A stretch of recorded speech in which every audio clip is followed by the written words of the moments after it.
안녕하십니까. 행복한 아침 이재용입니다. 안녕하세요. 정예은입니다. 네, 오늘은 금요일이고요. 건강 챙기는 행복진료실이 있는 날입니다. 이거 잠시 후에 함께 할 거고요. 뉴스부터 몇 가지 챙겨보겠습니다. 네, 첫 번째 소식입니다. 오늘부터 이틀간 4.7 재보궐선거 사전투표가 전국 21개 지역 722개 사전투표소에서 실시됩니다. 이 재보궐선거 선거인은 별도 신고나 주소지와 상관없이 가까운 사전투표소를 찾아가면 투표가 가능한데요. 이 사전투표소의 위치는 중앙선관위 홈페이지나 포털 사이트에서 확인하실 수 있습니다. 이 투표 시간은 오전 6시부터 오후 6시까지고요. 투표를 하려면 주민등록증이나 여권, 또 운전면허증 등 사진이 붙은 관공서 또는 공공기관이 발행한 신분증을 지참해야 합니다. 네, 지난달 29일부터 소상공인들을 위한 4차 재난지원금이 지급되고 있지요. 그런데 코로나19로 경제적 상태가 어려워졌는데도 지원을 받지 못하는 상인들이 있어서 형평성 논란이 커지고 있습니다. 3차 때는 됐는데 4차 때는 안 되는 경우도 있는데요. 4차 재난지원금은 2019년 대비 2020년 매출이 감소한 소상공인들에게 지급되기 때문입니다. 하지만 여전히 총 소득은 낮고 실제 수입은 줄었다는 소상공인들의 목소리가 나오고 있습니다. 네, 오늘부터 1+1 묶음 재포장 과태료가 부과됩니다. 이 제품을 묶음 판매하거나 증정품을 주려고 다시 상품을 포장해 팔면 최대 300만 원의 과태료를 물게 되는데요. 포장 폐기물을 줄이기 위해 시행되는 이번 제도는 지난 석 달 동안의 계도 기간을 거쳐 오늘부터 본격 시행됩니다. 환경부는 연간 폐비닐 발생량의 8%가 줄어들 것으로 보고 있습니다. 어제부터 만 75세 이상 일반인을 대상으로 코로나19 백신 접종이 일제히 시작됐습니다. 지금까지는 요양병원과 요양시설, 코로나19 치료병원의 종사자와 환자 등을 대상으로 백신 접종을 진행해 왔는데 어제부터 접종 대상이 일반인으로 확대된 겁니다. 만 75세 이상은 아스트라제네카 백신이 아닌 정부가 화이자사와 개별 계약을 통해 확보한 백신을 맞게 됩니다. 이어서 코로나19 신규 확진자 현황 알려드리죠. 어제 오후 9시 기준 전국에서 코로나19 양성 판정을 받은 신규 확진자는 총 504명으로 집계됐습니다. 코로나19 백신 접종은 1차 신규 접종자 22,643명이 추가돼서 1일 0시 기준 87만 6,573명이 코로나19 백신 1차 접종을 완료했고 2차 접종까지 마친 이들은 12,973명입니다. 네, 이어서 오늘의 날씨 전해드리겠습니다. 오늘 전국의 하늘 표정 대체로 흐리겠습니다. 주말을 앞둔 금요일인데요. 아침까지 제주도에는 5mm 내외 비가 오는 곳도 있겠고요. 오늘 밤 다시 제주도와 전남 서해안을 시작으로 내일 오후에는 전국으로 비가 확대될 것으로 보입니다. 휴일인 모레까지 제법 많은 양의 비가 올 것으로 보입니다. 한편 서울을 포함한 내륙 곳곳으로 건조특보가 발효되면서 오늘도 대기가 무척 건조하겠지만 이 건조함은 주말 동안 전국에 비가 내리면서 해소될 것으로 보입니다. 이어서 오늘 자세한 기온 보시면요. 오늘 아침 최저 기온 5도에서 13도, 한낮 최고 기온은 13도에서 24도까지 오르겠습니다. 오늘 하루 서쪽 지역을 중심으로는 대체로 따뜻하겠지만 동쪽 지역은 비교적 선선하니까요. 옷차림 유의하시기 바랍니다. 4월 2일 금요일 행복한 아침 지금 시작합니다.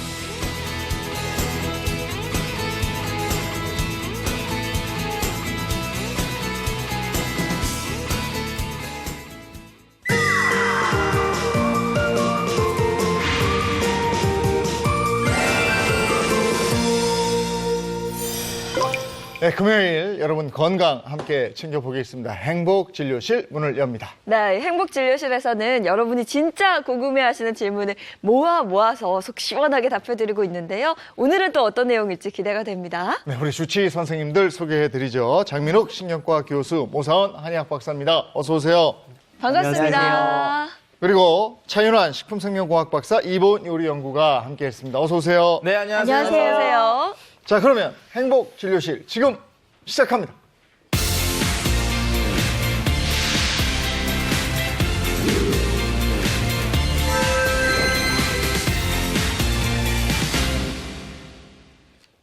행복진료실 오늘은 어떤 주제로 진료를 할까요? 주제 힌트 주십시오. 또 봄이면 또 피할 수 없는 거잖아요. 맞아요. 미세먼지와 황사. 정말 저럴 때는 외출하기도 쉽지 않고. 예. 오, 빨개. 저거 보세요. 요즘 너무 심각하잖아요. 그래요. 네. 그래도 어제 오늘 괜찮았죠? 사실 이틀간은 괜찮았는데 예, 예. 이렇게 뭐 왔다 갔다 하는 것 같아요. 예, 예. 네. 월, 화 이쪽으로 아주 심했는데 음. 글쎄 저거하고 관계 있는 거면은 뭐 코 막히고 일단 봄. 숨쉬기 호흡기 힘들고. 쪽인가? 예? 그쵸. 그런 거 알러지? 아니겠어요? 알러지? 네. 오. 자, 비쌀 이런 것 것들 같아요. 아닌가 싶은데 다음 힌트 한번 보죠. 네, 다음 힌트는 애시청자의 사연으로 준비했습니다. 제가 한번 읽어볼게요. 안녕하세요. 저는 60대 여성입니다. 이 질환 때문에 봄만 되면 너무 고통스러워요. 약을 먹지 않으면 숨을 못 쉬기 때문에 항상 극심한 공포감을 느낍니다. 이 제대로 숨을 쉬어본 기억이 까마득할 정도로 이 자고 일어나면 두통까지 와서 괴롭습니다. 저도 이렇게 괴로운데 아들까지 같은 증상이 생겨서 너무나도 걱정이 됩니다. 행복진료실 선생님들 저 좀 도와주세요 라는 네. 사연 보내주셨습니다. 숨쉬기 힘들다. 얼마나 답답할까. 코, 코, 그렇죠. 코, 입, 폐, 뭐 이런 거 아니에요? 호흡기 쪽은 네? 맞는 그런 것 거죠? 같아요. 네. 자, 오늘 주제 뭡니까? 정답입니다. 자, 오늘의 주제는 숨 막히는 공포, 봄철 호흡기 질환입니다. 네. 봄에는 이거 많이 맞아요. 걱정하시고 맞아요. 힘들어하시는 맞아요. 분들 많은데 네. 그 특히나 미세먼지랑 황사가 봄에 심해서 숨쉬기 힘들다 하시는 분들 정말 많거든요. 맞아요. 네. 그 미세먼지 심한 날에는요, 이 코 속의 점막도 굉장히 힘들어지고요. 일단은 맞아요. 숨쉬기가 너무 고통스러워요. 마스크 쓰고 있으니까 더 답답해요. 그렇죠. 안 그래도 코로나19 때문에 마스크까지 쓰는데 네. 미세먼지에 황사까지 네. 진짜 너무 건조한 날씨도 이어지고 있고요. 실제로 이 병원을 찾는 아주 대다수의 환자, 네. 가장 많은 비율을 차지하고 있는 질환이 바로 감기 아니에요? 네, 감기? 맞습니다. 이런 감기 같은 것들을 합쳐서 볼 수 있는 네. 호흡기 질환인 거죠. 아. 네. 되게 이제 사망 원인 하면 심근경색이나 뭐 혈관성 질환을 많이 네. 말씀드리기도 하지만 정말로 병원을 많이 찾는 첫 번째 원인은 바로 호흡기 질환입니다. 아, 예. 그런데 호흡기 질환은 단지 이 피부에 이 코 안쪽에 있는 점막이나 목 쪽에 있는 건강, 폐 건강만 영향을 미치는 게 아니에요. 전신 건강에도 영향을 미칠 수가 있습니다. 이 화면을 보시면요. 전신 건강 하면은 사실 제일 먼저 생각나는 거는 사실 뇌졸중과 같은 뇌 건강도 생각이 나고요. 네. 그리고 목이나 어깨 통증으로 이어지는 척추 질환까지도 문제가 될 수 있습니다. 하지만 대부분의 사람들이 제대로 된 호흡법도 지키지 못하고 있기 때문에 이 호흡 건강이 얼마나 중요한지를 잘 모르기도 한다는 거죠. 네. 근데 호흡기 질환이 또 굉장히 많잖아요. 네, 그렇습니다. 이 호흡기 하면은 이 비강에서부터 목 그리고 아래쪽에 이제 폐와 뭐 기관지와 폐와 폐포까지를 가리키는 건데요.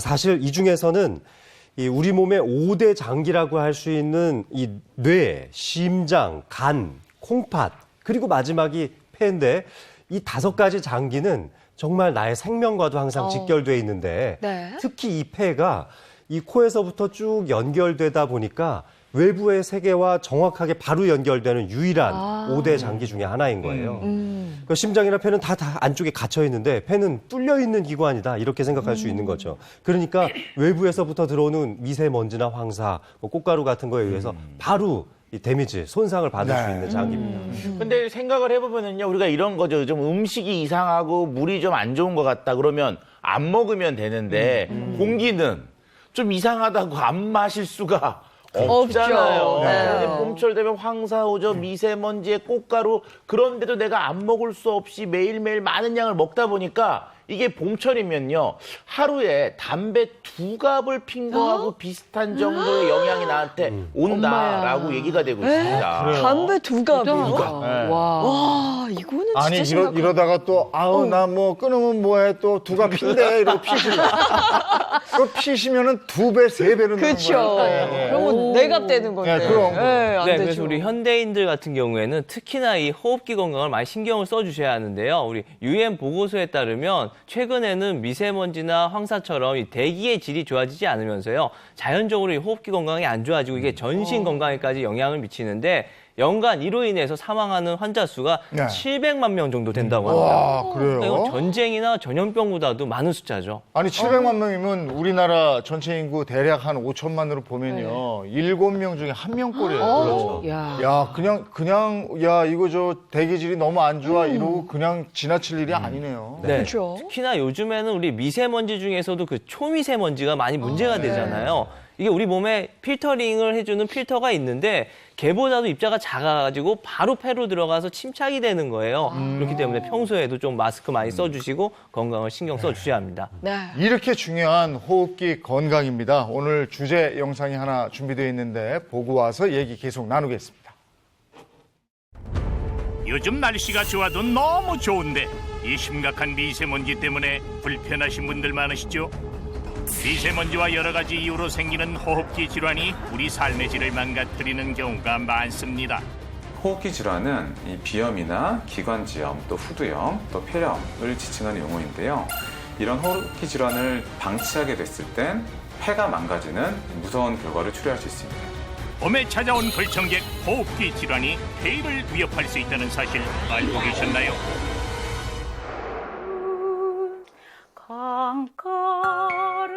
과거에는 노래 부르는 것이 인생의 전무였다는 오늘의 주인공. 아주 잘 부르시네요. 네, 원래 노래를 너무 좋아해요. 저는 원래 합창 단원이었었거든요. 근데 목 관리를 못해서 목이 너무 안 좋아서 불가피하게 그만뒀어요. 10년 이상 열심히 합창 단원으로 활동했었지만 앓고 있던 전식 때문에 직업까지 포기했습니다. 파도가 부서지는 바위섬 인적 없던 그곳에 거기까지 한 호흡에 가야 되거든요. 한숨을 쉬지 않고 네. 근데 그것을 파도가 부서지는 바위섬 막 이 정도로 못했죠. 숨이 차서 쌕쌕거려서. 좋아하는 노래를 그만두고 지금은 전업주부로만 지내고 있는데요. 갑자기 마스크를 쓰시네. 어디 외출하시게요? 먼지 때문에 청소를 해야 돼요. 먼지는 그녀의 목 관리에 최악의 적. 매일 마스크를 써가며 집안에 숨어있는 먼지 제거에 힘쓴다는데요. 하지만 그녀의 예민한 목에서 나오는 기침은 막을 길이 없어 보입니다. 게다가 전식과 함께 비염까지 생기는 환절기 봄철엔 그 어느 때보다 고통스러운 시간을 보내게 됩니다. 비염에다가 전식 같이 있어가지고요. 진짜 숨 쉴 곳이 없었어요. 코는 양쪽 꽉 막히지. 그녀가 집에서 할 수 있는 일이라고는 집안의 습도를 관리해주면서 간질거리는 목을 달래는 것인데요. 그리고 나서 따뜻한 차로 목과 코를 촉촉하게 해주는 것밖에 없다고 하네요. 그러면 그 순간은 잠시 진정되는 듯 하다가 또다시 힘들어지는 악순환의 반복. 호흡기 질환은 이렇게 평생을 신경 쓰며 살아야 한다고 합니다. 정말 심할 때는 숨을 못 쉴 정도의 쌕쌕거리고 기침이 한번 시작되면 멈추지를 않고요. 그냥 수차례를 반복해서 그러면 가슴까지 너무너무 아파요. 그녀의 호흡기 상태를 정확하게 알아보기 위해 코 CT를 찍어봤습니다. 그리고 코와 목 내시경까지 해본 결과 목 안쪽과 코 점막에 염증 소견이 나왔는데요. 요즘 같은 환절기 시절에 알레르기 질환을 방치하게 되면 비강이나 후두 질환뿐 아니라 폐렴, 기관지염, 천식과 같은 이제 무서운 호흡기 질환으로 연결될 수가 있습니다. 우리가 폐암 만큼 무서운 병으로 연결될 수 있는 상황이라는 거죠. 자칫하면 합병증으로도 이어질 수 있고 폐암만큼 무섭고 완치도 힘들다는 이 호흡기 질환, 과연 어떻게 극복해야 하는 걸까요? 예, 호흡기 질환이 생기면 숨쉬기만 어려운 줄 알았는데 이게 다른 질환까지도 생길 수가 있고 삶이 완전히 망가지네요. 그렇죠. 정상적인 생활하기가 힘들어지는 거죠. 네, 맞습니다. 이 폐가 무서운 거는요. 폐가 호흡기 질환에서 끝나지 않고 전신 건강에까지 연결된다는 건데요. 좀 눈으로 보여드리기 위해서 제가 이렇게 풍선을 하나 준비했습니다. 네. 이 붉은색 풍선은 아주 건강한 우리의 폐를 보여드리는 거고요. 검은색 풍선은 망가진 폐를 제가 연상케 한번 준비를 해봤는데요. 자, 여기 숨을 한번 쉬어볼까요? 건강한 폐. 네, 건강한 폐는 이렇게 한 서너 번만 숨을 쉬어줘도 금세 이렇게 부풀어 오르죠. 그래서 숨을 쉬기도 또 내쉬기도 상당히 편리한 그런 상태인데요. 그런데 망가진 폐를 한번 볼까요? 자, 망가진 폐로 숨을 한번 불어 넣어 볼게요. 자, 제가 제대로 안 네, 아무리 열심히 펌프질을 하고 아무리 힘을 많이 줘서 숨을 쉬어도 네. 제대로 산소 교환이 이루어지지 않는 걸 볼 수가 있습니다. 이렇게 폐가 약간 찌부러들어 있는 것도 문제지만 폐에서의 적절한 산소 교환이 안 되는 게 사실 더 문제거든요. 폐 전체의 모양이기도 하지만 폐포 하나하나의 모양이라고부터 생각해 주시면 좋을 것 같습니다. 사실 결국 아까 전에도 제가 뇌졸중과 같은 혈관 질환도 말씀드렸지만 나의 생명을 위협할 수 있는 아주 중요한 질환이기 때문에 더 문제가 될 수 있죠. 네. 그야말로 숨 막히는 공포네요. 그리고 우리가 코로나19를 겪으면서 호흡기 건강에 대해서 더 생각을 많이 하게 되잖아요. 네. 그래서 준비하시겠죠? 그래서 저희가 지난주에 회의를 할 때 네. 뭘로 이 호흡기 질환을 강조해드리면 좋을까 하다가 우리의 생명을 위협할 수 있는 놓쳐서는 안 된 두 가지 질환을 골라봤습니다. 잘하셨어요. 네. 이게 여러 개가 있으면 우리가 정리가 안 돼요. 이걸 두 개로 딱 추리신 거죠. 맞아요. 맞습니다. 네. 사실 이 첫 번째 질환은요. 네. 이식도 잘 안 될 뿐더러 이식 수술을 하잖아요. 요즘 뭐 간 안 좋으면 간 이식도 하는데 그런데 어떻게 해도 제대로 치료하기 어렵고 극복하기 어려운 질환 바로 폐고혈압입니다. 폐고혈압. 근데 이게 고혈압은 네. 들어봤는데 폐고혈압은 처음 들어봐요. 네, 이 폐고혈압은 심장에서부터 결국 폐 쪽으로 동맥을 짜주고 다시 동맥을 받아들여야 하는데 이때 작용하는 것이 바로 폐동맥이거든요. 이 폐동맥의 평상시에 혈압이 25mmHg 이상 올라가거나 운동을 할 때 30 이상 올라가게 되면 그것을 폐고혈압이라고 저희가 정의를 하게 되는데요. 이거는 일반적으로 알려져 있는 고혈압보다 훨씬 더 치명적입니다. 이걸 어떻게 잴 수도 없고 말이에요. 그러니까요. 사실 이런 때에는 우리의 그 사망에 이르게까지 할 수 있는 가능성이 굉장히 높거든요. 실제로 폐고혈압이 생기면은 심부전이 동반될 가능성이 많습니다. 이 폐 쪽으로 피를 원만하게 짜주는 게 결국은 또 심장이 해야 될 역할인데 폐의 고혈압이 계속 유지되기 때문에 심장에도 계속 그 압력이 전달되게 되거든요. 이 폐 쪽에서 정확한 산소 전달을 위해서 심장이 무리하게 일을 할 수밖에 없고 결국 이것이 심부전으로 연결되면서 나중에는 심근경색까지도 유발할 수 있는 아주 무서운 질병 중에 하나입니다. 심장까지 위험해진다고 하니까 진짜 덜컥 겁이 나네요. 그렇죠. 이것이 우리가 흔히 알려져 있는 5대 암으로 알려져 있는 여러 가지 질병들 또 우리의 사망률을 알려주는 여러 가지 주요 사망 지표들 그 어떤 것보다도 사망률이 높은 질환입니다. 그래요. 자, 그럼 다음 것도 한번 볼까요? 그러면 이거 폐고혈압을 예방하고 다스리는 방법 잠시 후에 저희가 알려드릴 거고요. 자, 다음 거 보겠습니다. 비염. 그래요. 이건 우리가 알지. 근데 저도 이거 비염 너무 있는데. 고통스럽죠. 그러니까 우리가 이제 호흡기 질환하면 가장 대표적인 게 비염인데 이 비염 그러면 그냥 쉽게 생각하시잖아요. 근데 이게 결과적으로 숨이 들어오는 것이 막혀 있기 때문에 잘못하면은 호흡 쪽에 큰 문제가 발생될 소지가 큽니다. 저도 운동한다고 한참 할 때 그 비염이 좀 있는 그런 컨디션에서 운동을 좀 심하게 했는데 숨이 안 쉬어지는 거예요. 그래서 결국 입으로 막 하는데도 결국 나중에 숨이 좀 딸려서 하늘이 노래지는 그런 거 있잖아요. 그런 걸 좀 경험한 적도 있기 때문에 이 비염이 그렇게 결코 녹록한 그런 증상만은 아닙니다. 근데 요새 비염 안 갖고 있는 분들이 거의 없는 것 거의 같아요. 다 있어요. 뭐 꽃가루 알러지부터 미세먼지 알러지 요새 또 황사가 너무 심하다 보니까 비염 때문에 재채기 많이 하시고 콧물 많이 난다는 분들 굉장히 많거든요. 이게 정말 고통스럽다고 하시더라고요. 우리 비염 때문에 우리 콧물이나 코막힘은 그 보통의 축에도 끼질 않아요. 이걸 방치를 하게 되면 얼굴형까지도 바뀌게 됩니다. 얼굴형이 달라져요? 왔는데요. 그래요? 사진 한번 볼까요, 그러면? 사진을 한번 봐보시면은 이게 자매 사진인데요. 네. 커가면서 점점 얼굴이 바뀌는 걸 보실 수가 있어요. 네. 이걸 우리가 아데노이드형 얼굴이라고 합니다. 우리.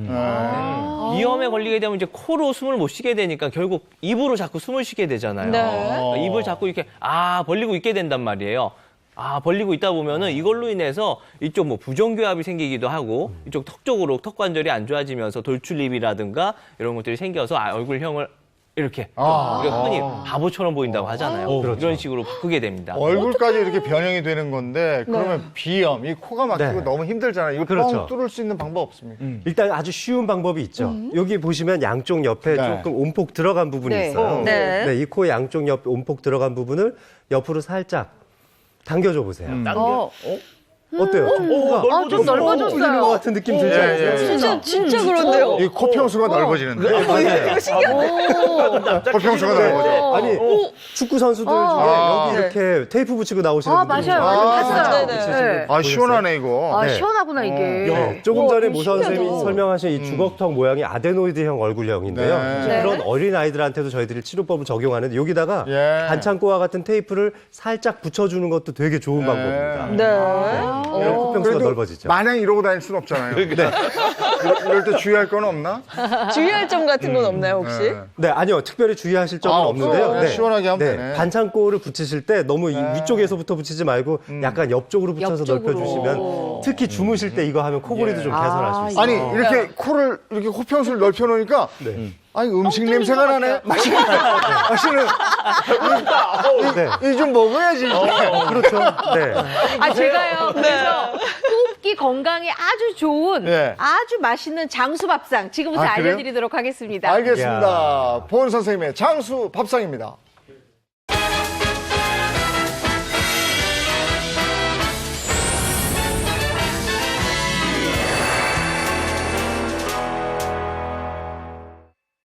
오늘은 어떤 재료로 해주시는 거예요? 오늘은요, 요새 제철이더라고요. 제가 시장에 나가보니까요, 요게 꽤 많이 나와 있어요. 그리고 네. 요게 요새 나오는 아주 좋은 제철이라 요게 약이라는 앞에 글자가 하나 붙기도 했더라고요. 바로 도라지입니다.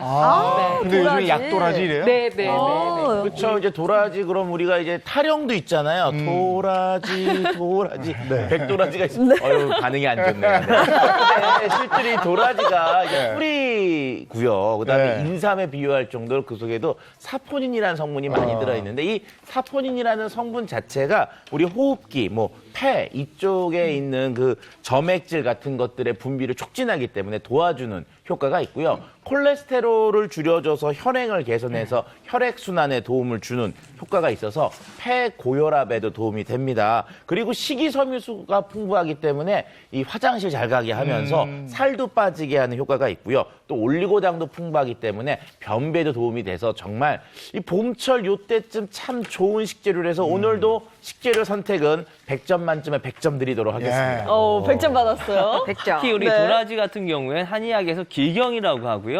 진해거담제의 주약이에요. 그러니까 기침을 먹게 해주고 안에 있는 가래를 빼주는데 그게 도라지 안에 있는 이 사포닌 덕분입니다. 사포닌이 들어와서 기관지에 껴있는 염증을 싹 비누처럼 씻어내고 바깥으로 배출될 수 있도록 해주는 주약이 됩니다. 네, 그럼 오늘 도라지 활용해서 어떤 요리 만나볼까요? 보통 이제 어머님들이 도라지 그러면 많이 볶음을 해 드시는데요. 요거 굉장히 쌉싸래 하면서도 나른하게 잘 볶는 방법 알려드리고요. 네. 제가 하나만 하면 섭섭하시죠? 그쵸. 그래서 하나 더 갖고 왔습니다. 오늘처럼 날씨가 이렇게 따뜻할 때는 약간 새콤달콤하게 맛있게 먹는 걸 좀 좋아하시더라고요. 그렇죠. 그래서 도라지, 오이, 오징어, 초회도 준비를 했습니다. 그것도 맛있겠다. 네. 오이 오징어. 또 모성 선생님은요? 저는 오늘 도라지를 이용한 도라지 차를 준비해왔습니다. 도라지 차도 도라지 차. 좋습니다. 그럼 본격적으로 한번 시작해 볼까요? 그럴까요? 이제 도라지 골라야 되는데요. 도라지 우리 예인 씨는 어떤 거 고를까요?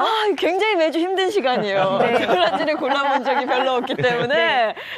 이제 도라지는요, 이렇게 약간 가늘면서 길고, 네. 그다음에 우리가 인삼처럼 이렇게 몸통은 하나에다가 뒤에 이렇게 갈라진, 한 2개 정도 갈라진 것을 구하시는 게 굉장히 좋고요.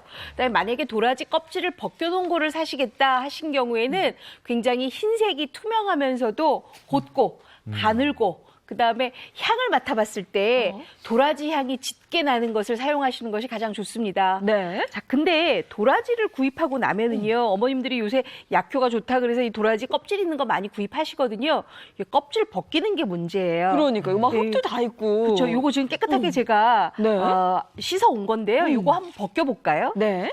요거는요, 제가 아주 어머님들이 이야 저렇게 벗기니까는 금방 벗기네 하실 거예요. 요거를 요 앞에 노두 부분을 자르세요. 네. 그리고 난 다음에 깨끗하게 씻은 도라지를 이렇게 잡고 이렇게 칼을 대고 많이 반 자르지 마시고요. 이렇게 딱 이렇게 갈라주세요. 그러면 이렇게 되겠죠. 네. 그렇죠? 자, 이제 잘 보세요. 네. 옌 씨. 꿀팁입니다, 이거. 이렇게 들잖아요. 도라지를 돌돌돌돌돌돌 이렇게 아, 진짜 이게, 어머. 벗겨지죠? 오. 이렇게. 데친 것도 아닌데 그러네요. 오, 신기하다. 근데요, 요 도라지는요, 싱싱하면 싱싱할수록 훨씬 더 잘 벗겨져요. 네. 이렇게 해서 사용하시면 되는데, 저는요, 도라지 껍질에도 약용 성분이 있다고 저번에 모사원 선생님이 말씀을 하셔서, 네. 제가 껍질까지도 깨끗하게 같이 씻거든요. 그래서 껍질이 조금 투박해서 나는 많이 벗겨야 되겠다 하시는 분들도 딱 요만큼만 벗겨서 쓰시면 가장 좋습니다. 네. 완벽히는 좋죠? 아니고 살짝만 이렇게 네. 남을 수 네, 있도록. 네, 네. 지금 이보은 선생님이 굉장히 중요한 말씀을 하나 하신 게 도라지가 싱싱할수록 저렇게 벗겨도 껍질이 잘 벗겨진다 하잖아요. 반대로 좀 도라지가 오래돼서 건조가 됐을 때는요, 이 물을 묻혀서 좀 닦아가지고 표면 껍질 쪽에 물을 좀 줘야지만 저렇게 벗겨도 잘 벗겨지지, 그러지 않으면 이렇게 잘라가지고 벗겨도 갑자기 그냥 뚝 끊어져 버리거든요. 그래서 표면에 있는 껍질 수분 함량이 이런 방식을 쓸 때는 좀 중요하다고 말씀드리고 싶네요. 네. 자, 그러면 제가 오늘 도라지 볶음을 할 건데요. 도라지 볶음은 이렇게 좀 잘게 잘라서 준비를 하시는데, 이 도라지는 가장 이제 먹기가 약간 힘들다 하시는 분들의 가장 그 포인트가 뭐냐 하면 도라지를 하다 보니까 너무 쓴맛이 많이 난다예요. 맞아요. 그리고 아린 맛도 많이 아니죠. 나는데 내가 금방 요거를 볶아야 돼요. 그러면 방법이 있습니다. 이렇게 잘 썰어진 도라지를 물에 한번 헹군 다음에 볼에다 담고 난 다음에 네. 소금 넣고 주물르는 건 다 아시잖아요. 요거 소금이거든요. 그렇죠. 여기에다가 하나 더 포함돼요. 바로 요거 설탕입니다. 이렇게 되면 쓴맛 중에서도 아린 맛은 잡아주고 네. 쌉싸래한 맛은 남겨놓으니까 오. 도라지가 맛있을 수밖에 없는 거예요. 어. 그래서 이렇게 바락바락 주물러 놓으시잖아요. 네. 그러면 도라지가 굉장히 쌉싸래하면서도 나른하게 잘 볶아지거든요. 그래서 요걸 꼭 하셔야 되고요. 네. 이렇게 다 했으면 요거 물 좀 주실래요?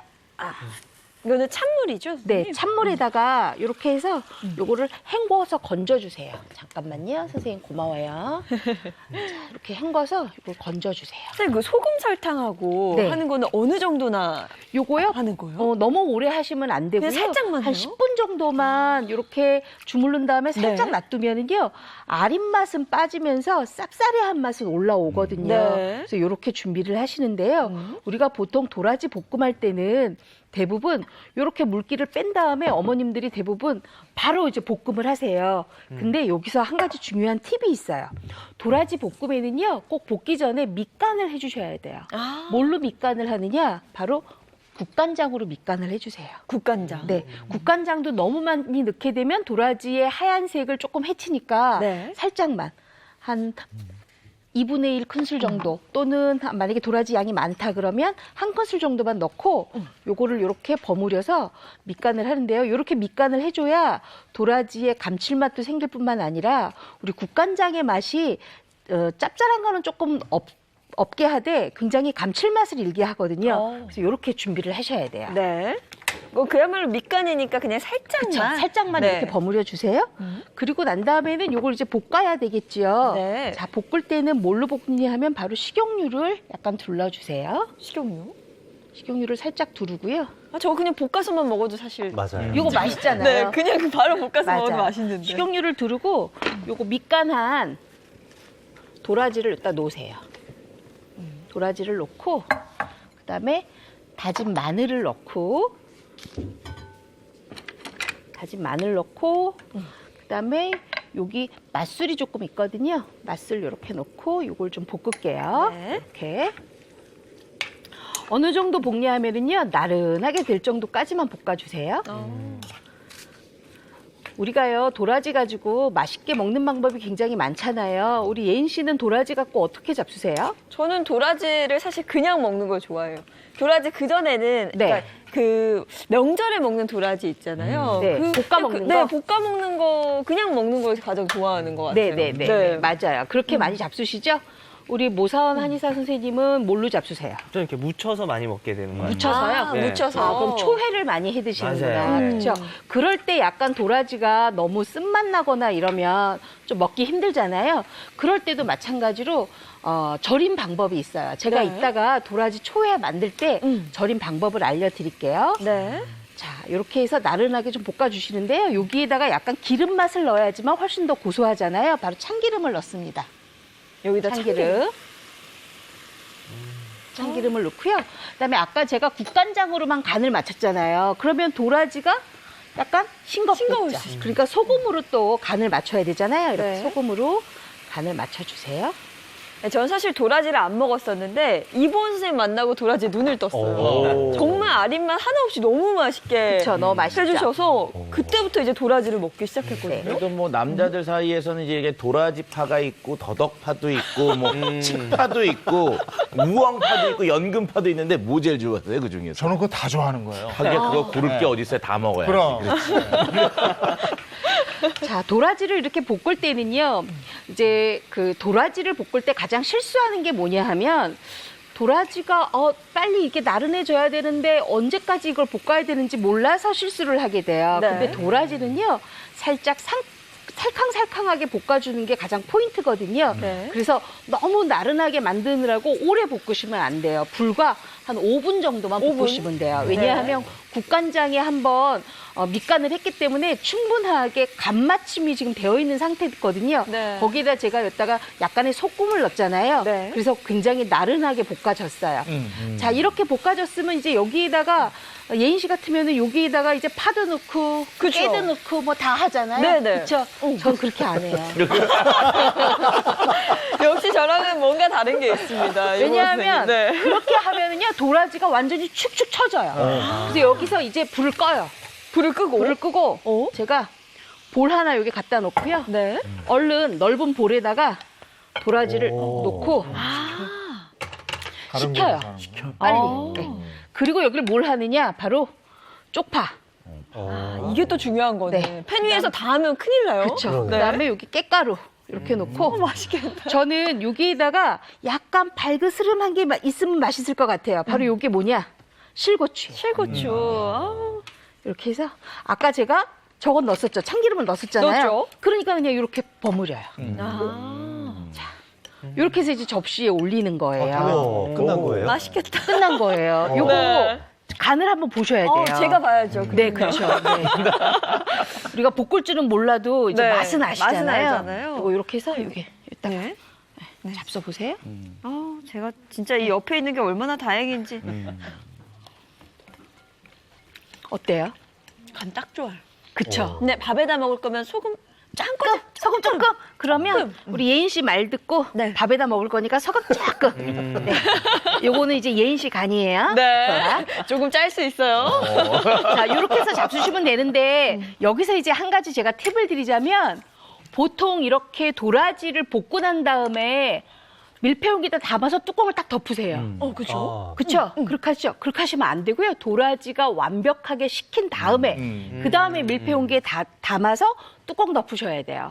안 그러면 도라지가 나중에 살짝 그 기름이 겉도는 맛이 생길 수가 있거든요. 그래서 꼭 도라지는 이렇게 볶으셔야지 아주 맛있습니다. 네. 또 이보은 선생님한테 돌발 질문 하나 들어가도 되겠습니까? 네, 네. 그러니까 우리가 일반적으로 아까도 얘기했던 연근 같은 거 잘라놓으면은 갈색으로 변하잖아요. 네, 네. 그래가지고 물 속에 담가놓고 이렇게 맞아요. 있으신 분이 있는데 네. 도라지도 이렇게 손질이 끝나면 물에 꼭 집어넣는 분들이 또 계세요. 맞아요. 이렇게 갈변을 막으려고 꼭 물에 넣어야 됩니까? 아니면 안 넣어도 상관없습니까? 보통 도라지는요, 사실 살짝 갈변이 됩니다. 그렇기 때문에 물에다가 살짝 헹궈서 건지시는데요. 그렇기 때문에 찬물에다가 헹궈서 건지시는 게 가장 좋은 방법이고요. 그리고 도라지는 우리가 무엇보다도 소금하고 설탕 또는 소금, 식초, 물엿에 절임하는 방법이 있거든요. 그 방법 때문에 굳이 물에다 오래 안 담그셔도 괜찮습니다. 물에 껍질 벗긴 거 오래 담가 놓잖아요. 그럼 약성분이 다 없어진다고 하시더라고요. 네. 자, 그럼 그 다음에는 제가 정말 기다리시는 거 하나 할게요. 네. 바로 초회예요. 도라지, 이거 맛있죠. 오이, 오징어 초회예요. 사실은 너무 좋죠. 무침이라는 게 맞는데 제가 새콤달콤하게 만드느라고 일부러 초회라는 말을 붙였습니다. 네. 일단 도라지 준비를 하시는데요. 도라지 아까처럼 소금에다가 바락바락 씻는데 이번에는 설탕 넣지 말고 그냥 씻어 놓으세요. 네. 왜냐하면 절임을 해야 되거든요. 바로 절임은 뭘로 하느냐? 이거 식초예요. 식초. 네, 식초.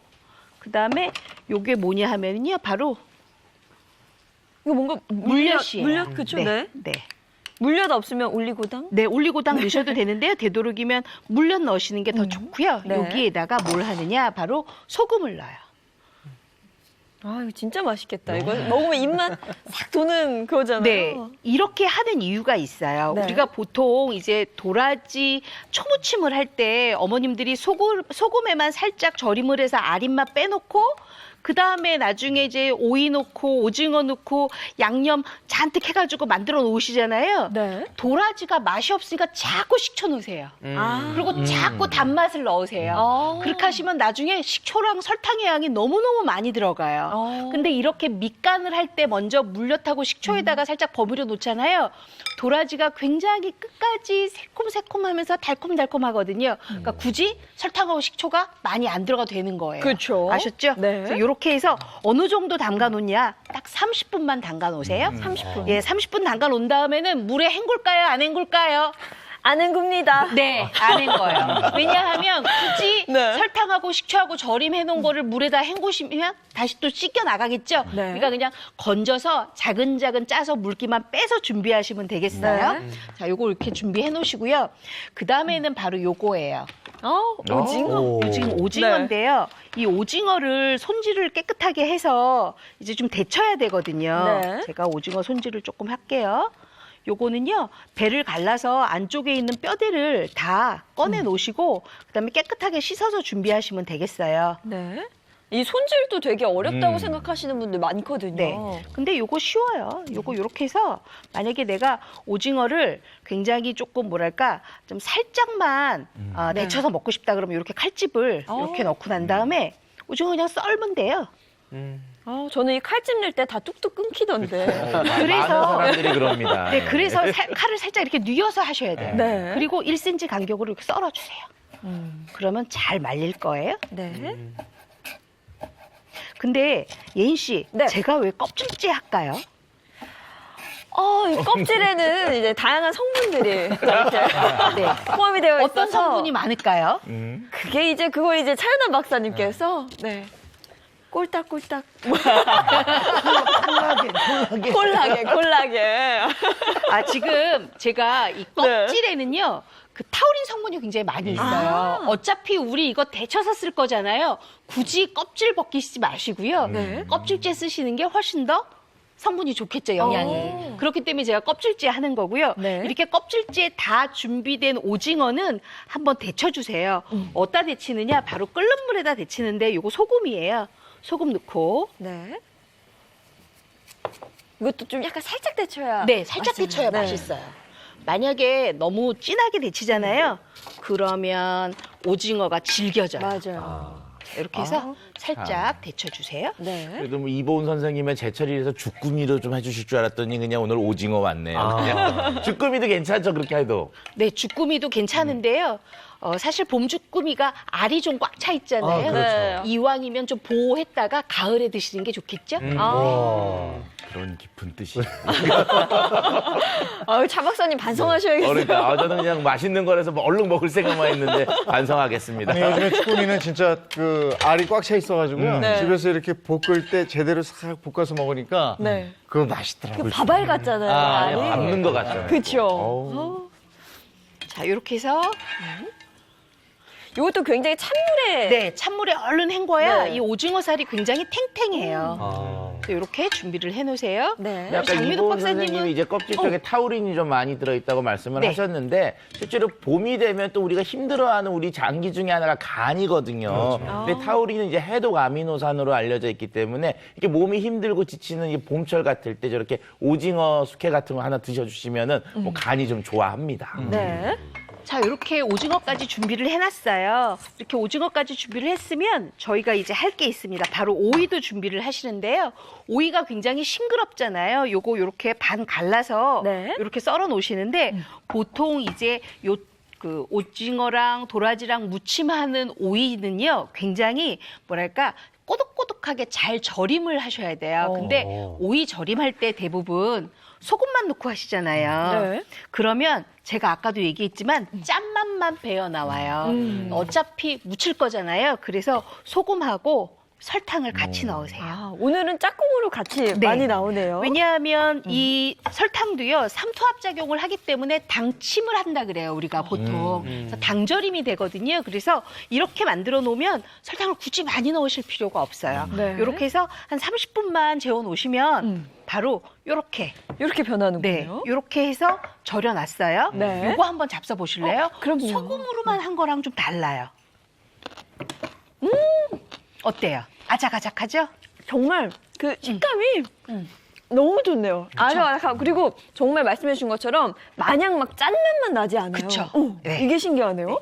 자, 이제 그러면 오징어 준비됐고 도라지 준비됐고 이렇게 오이까지 준비됐으니까 이제 마지막 남은 건 양념장이에요. 네. 양념장을 준비할 건데 요거 잘 보셔야 돼요. 요 고춧가루입니다. 고춧가루 제가 4큰술을 준비를 했어요. 네. 자, 그랬으면 요거 고추장이 들어가요. 고추장은 몇 큰술 넣을까요? 한 큰술, 2큰술. 네, 2큰술. 왜냐하면 요렇게 초무침에 넣는 고추장, 고춧가루는요, 비율이 굉장히 중요합니다. 바로 2대1 비율로 넣는데요. 고춧가루가 4큰술이면 고추장은 2큰술만 넣으시면 되겠어요. 그래야 텁텁하지 않고 고추장을 너무 많이 넣잖아요. 그럼 네. 또 텁텁해져요. 맞아요. 그러니까 꼭 요렇게 2대1로 넣어주시고요. 요거 국간장입니다. 국간장. 아, 그럼 그 다음에 이어지는 건? 진간장이죠. 진간장. 네. 몇 대 몇으로 넣을까요?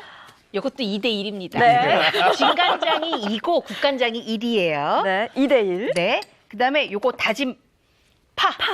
요것도 2큰술이에요. 네. 그리고 그러면 다진 마늘은 저절로 1큰술만 넣으시면 돼요. 2대1이니까. 오.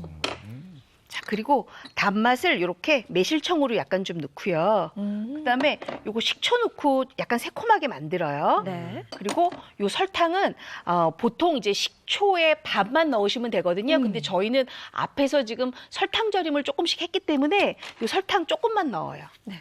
한 2큰술만 넣겠습니다. 아, 이보은 선생님 요리하실 때 진짜 설탕 잘 안 쓰시거든요. 네.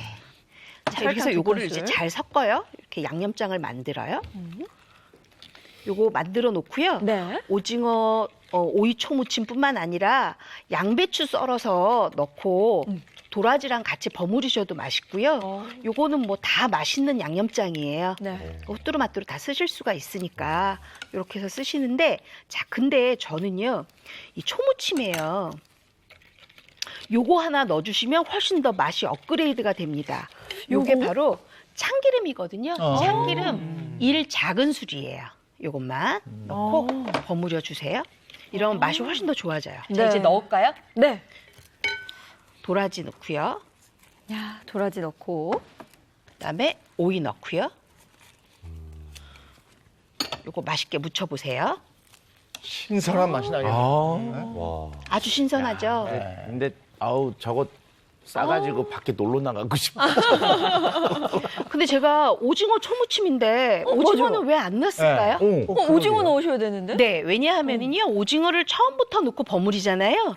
오징어에서 수분이 많이 흘러나와요. 그래서 자칫하면 비린 맛이 날 수 있으니까 이렇게 충분하게 맛을 살려놓고 네. 그 다음에 준비한 오징어 넣고 버무리세요. 이제 끝.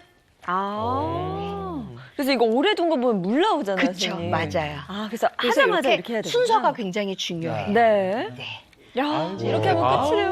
너무 맛있을 것 맛있게 같아요. 생겼네요. 이렇게 해서 깨가루만 살짝 뿌려서 아. 맛을 내시면 돼요. 이거 완전 너무 쉽죠? 밥도둑이겠네요. 아, 네. 오늘 우리 이제 행복한 아침 보시는 우리 시청자 여러분들이 오늘 저녁에는 네. 도라지 사서 네. 도라지 볶음, 오징어 넣고 도라지 어. 초무침까지 해 드셨으면 좋겠어요. 야, 네. 금요일 저녁에는 저렇게 하면 저거만 먹긴 힘들죠. 그쵸? 뭔가 하나 같이. 유혹이 있어, 유혹이. 네. 아, 맛있겠고. 이제 이번에는- 고사원 선생님 차례인가요? 네, 저도 여기 있습니다. 네. 네. 오늘 도라지에 대해서 얘기를 하고 있잖아요. 근데 서두에 차현환 박사님께서 교수님이 도라지, 백도라지 얘기하셨어요. 네. 백도라지라고 하는 이유가 우리가 대부분 도라지 꽃 하면 보라색이잖아요. 네. 백도라지가 그만큼 귀합니다.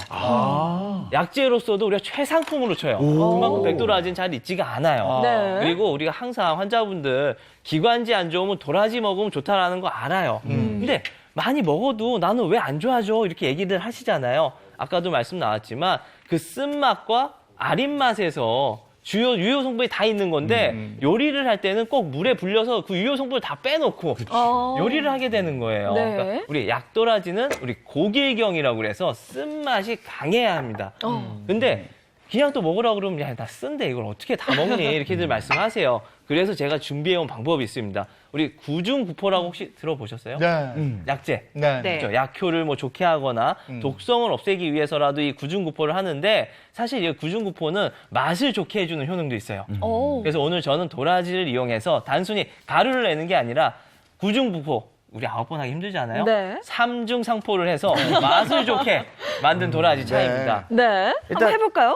도라지 아까 전에 우리 좋은 거 고르는 방법 다 이제 배우셨어요. 네. 껍질도 벗기시고 근데 사실 약용으로 사용을 하고 싶다. 기관지에 좋게 하고 싶다. 그러면 너무 물에 불리진 마세요.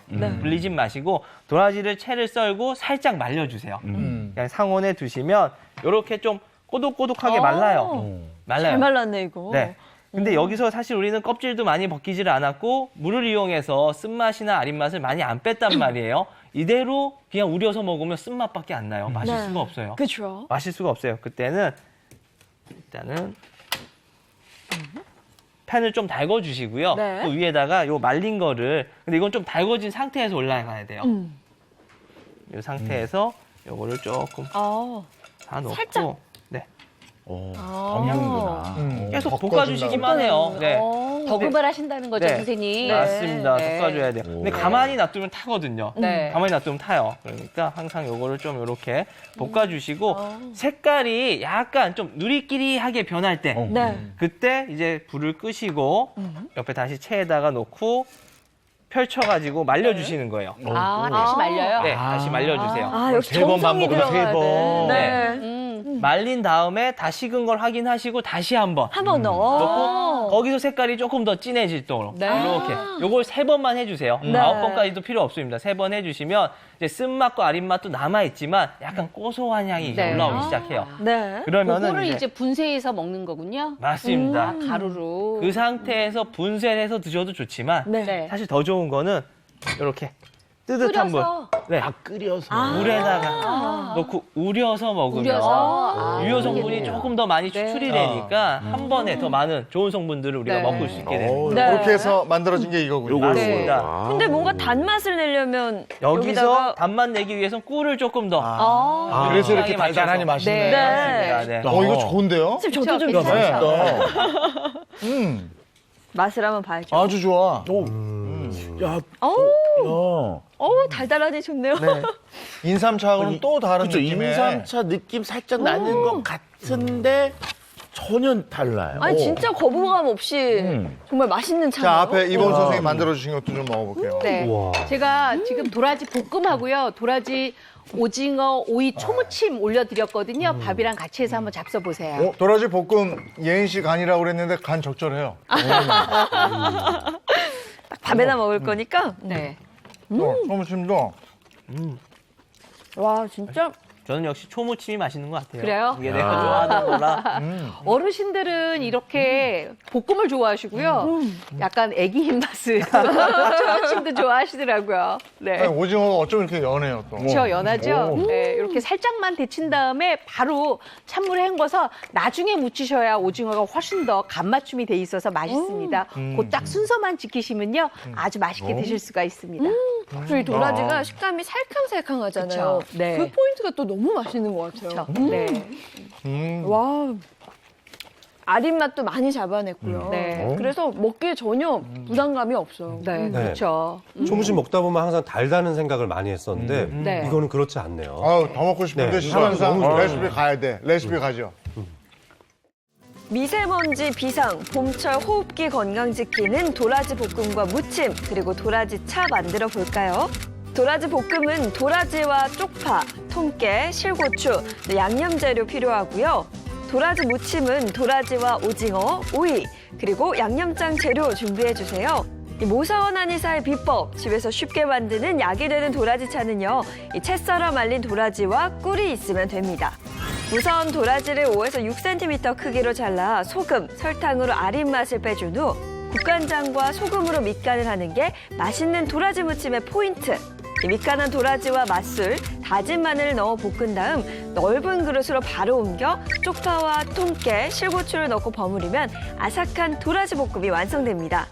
이 도라지와 오이는 밑간하고 오징어는 칼집을 넣어 데친 후 무침 양념장을 또 만들어주는데요. 양념장에 도라지와 오이를 먼저 무친 후에 오징어를 추가로 넣고 무쳐주면 맛있는 도라지 무침이 완성됩니다.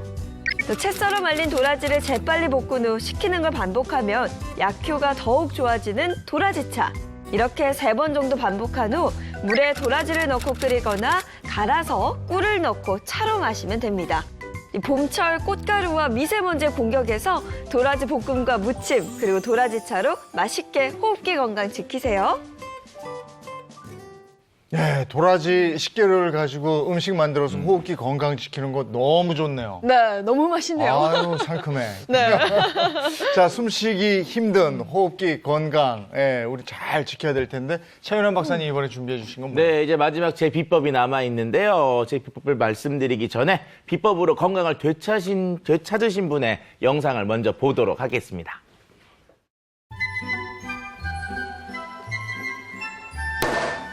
조용히 기다리세요. 일단 앉아. 무슨 일이 있나 봐. 뭐지? 뭐야?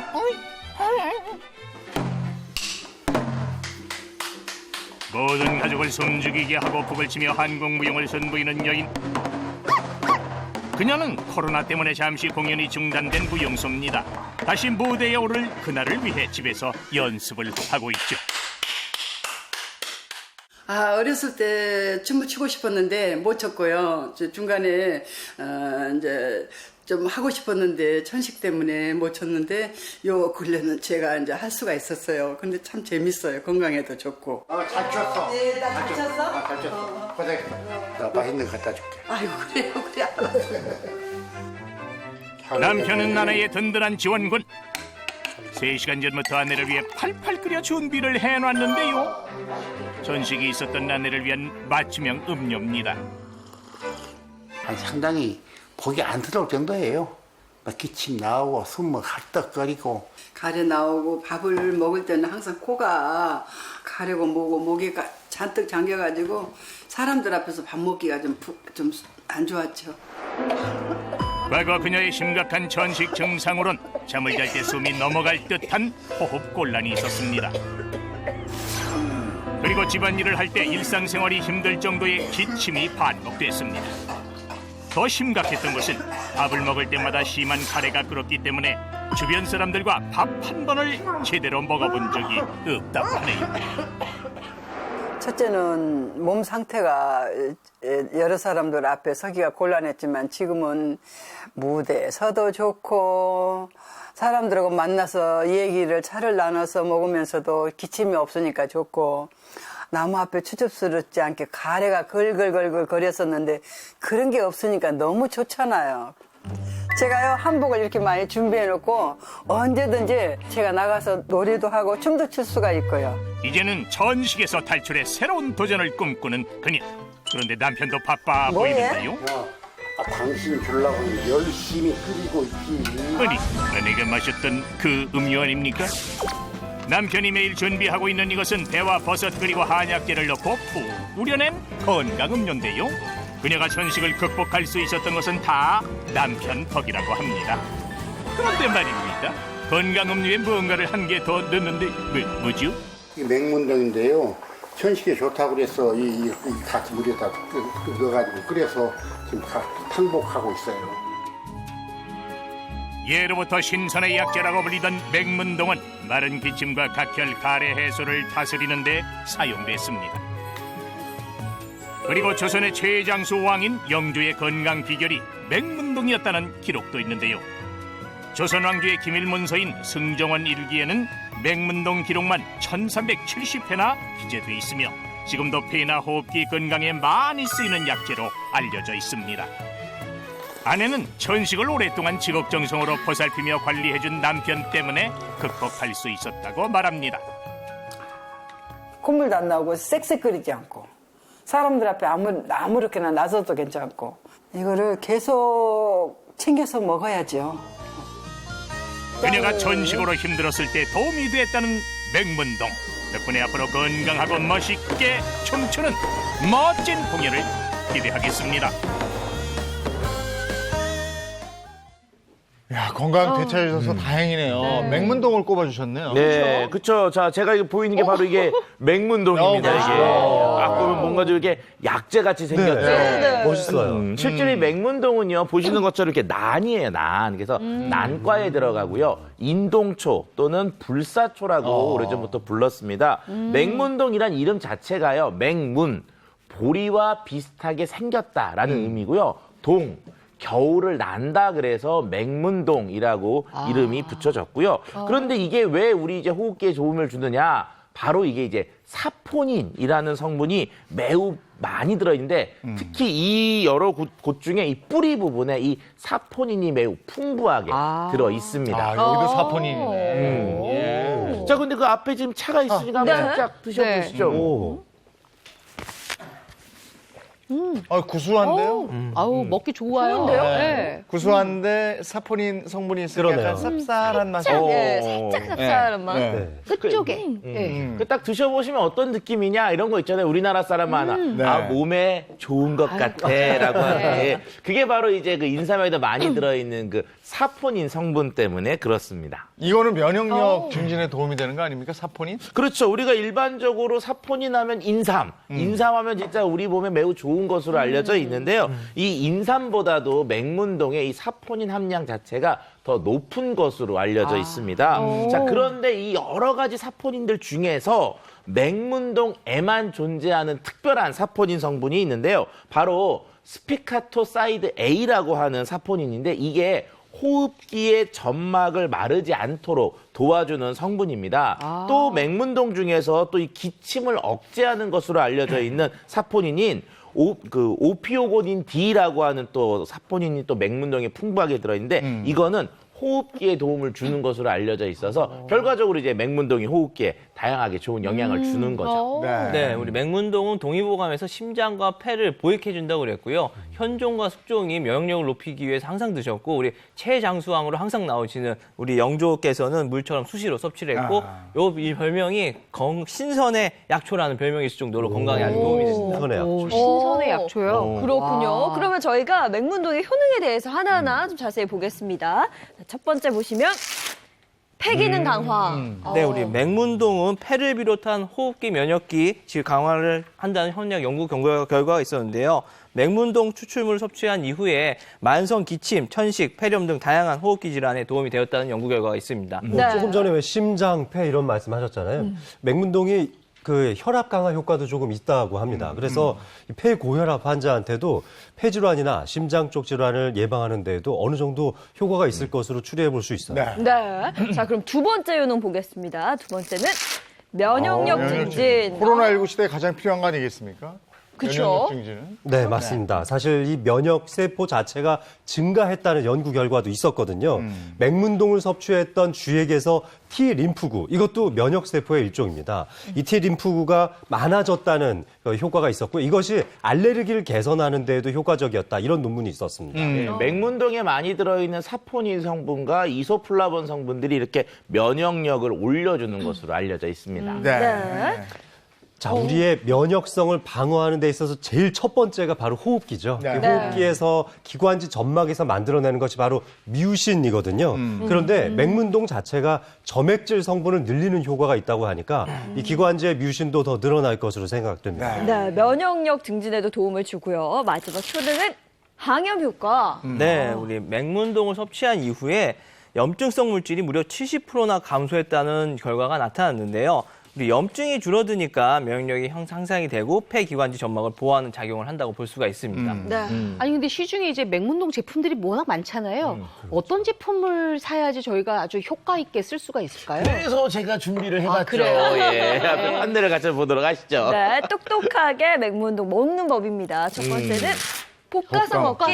예, 아까 그 모사원 선생님들 그 볶았잖아요. 맞아요. 이렇게 볶게 되면은 사포닌의 영양 함량이 올라가는 특성이 있습니다. 그래서 인삼도 덮어서 하고 아까 뭐 도라지도 덮었는데 이 맥문동도 덮어서 먹는 것들이 좋기 때문에 볶은 것을 선택하시는 게 좋습니다. 네, 그럼 두 번째 똑똑하게 먹는 방법은 발효된 것 선택하기. 발효된 거. 맥문동에서 중요한 건 아까 사포닌 성분이라고 했는데요. 이 네. 발효를 하면은 사포닌 성분이 증가하거든요. 요거를 이제 그래서 이게 발효된 걸 드시는 게 좋습니다. 근데 이게 발효된 건지 아닌지 어떻게 알아요? 그거 아주 간단한데요. 흔들어서 눈으로 확인하면 돼요.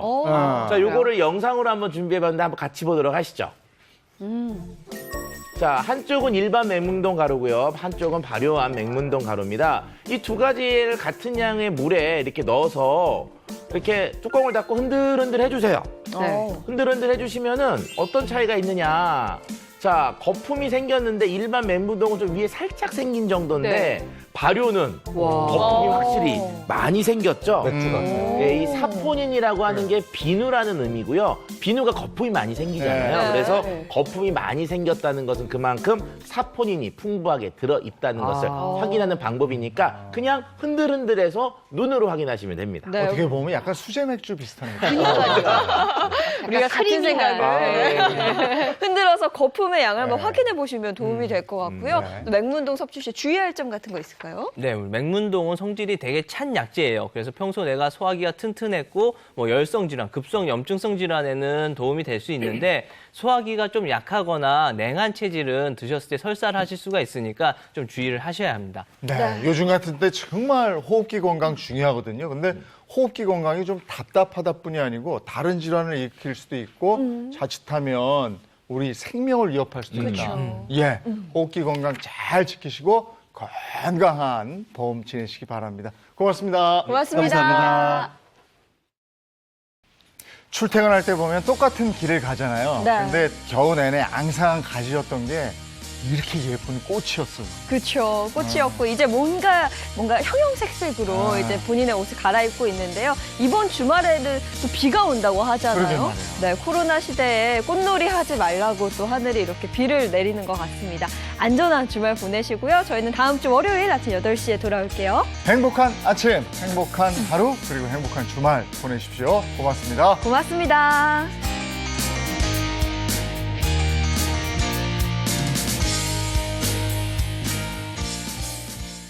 채널 A